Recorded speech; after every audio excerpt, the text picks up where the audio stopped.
अस्सलाम वालेकुम। अदरक लहसुन है, दो इंच के लहसुन की गट्ठी थी और 2 इंच अदरक का पीस था, ये हम डालेंगे। 300 ग्राम टमाटर है, ये मैंने काट के रखे हैं। 1 पाव प्याज है, 6 हरी मिर्चें हैं बड़ी वाली। ये तेल है, थोड़ा सा ढक के 2 मिनट तक पकाएं।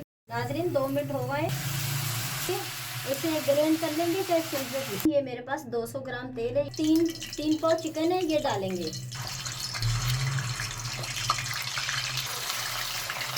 डालेंगे 1 चम्मच। 2 मिनट के लिए ढक्कन ढाक के पकाएंगे। 2 मिनट हो गए। मसाला है, मैंने ग्राइंड करा है, ये डालेंगे।